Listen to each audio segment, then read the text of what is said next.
Низкая сатурация, тяжелая одышка, вынужденный постельный режим 24/7. COVID-19 не сдает свои позиции. Эта женщина поступила в родильное отделение в тяжелом состоянии и уже сейчас с подтвержденным диагнозом коронавирус. Меня прооперировали, с ребеночком тоже все уже хорошо. Долгое время я пролежала в реанимации, сейчас уже перевели в палату. Чувствую себя уже лучше немного. Если в прошлом месяце в родильном блоке не было ни одного пациента, то сейчас таких, как она, здесь 6. Всего под наблюдением в красной зоне находится 43 человека. У каждого болезнь протекает в средней форме тяжести. Динамика числа заболевших за последние несколько месяцев рисует кривую, стремящуюся стабильно вверх. Только в Сунжинской больнице в июле лечение проходили 146 человек, а уже в августе 154. Для региона цифры не самые утешительные. Поступают в большем количестве беременные женщины. Вот. У нас очень много тяжелых больных, к сожалению. Несмотря на то, что количество больных за последнюю неделю снизилось, раньше было 80-90 больных, сейчас у нас только 43. Несмотря на это, у нас количество пациентов в реанимации не снижается практически. Сегодня их 8, но они держатся на цифрах 10-12. И такие цифры вовсе не радуют. В зоне риска все так же пожилые и люди с хроническими заболеваниями. Медики предупреждают, несмотря на статистику, беречь себя при первых же симптомах, обращаться к участковому врачу и соблюдать элементарные правила. Люди перестали бояться вируса, перестали принимать меры предосторожности.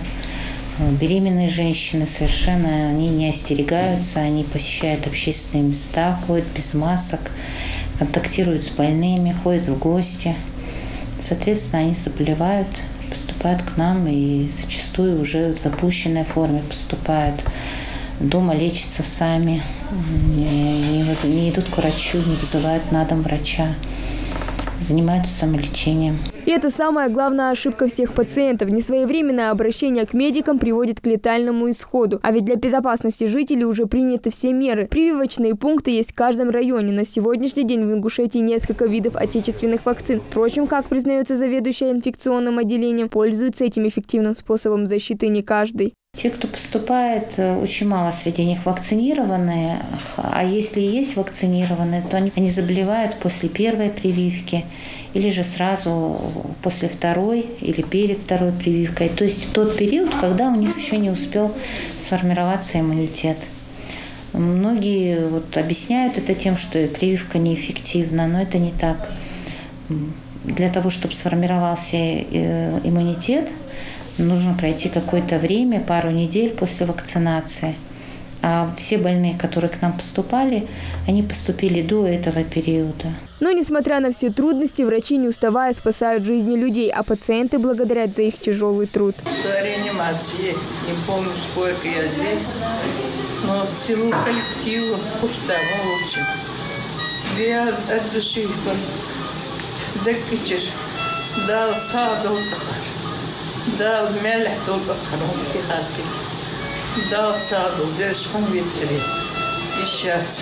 Врачи предупреждают, COVID-19 очень легко спутать с гриппом или ОРВИ. При появлении первых симптомов лучше всего провериться. Хава Гагиева, Рамзан Зурабов, Новости 24.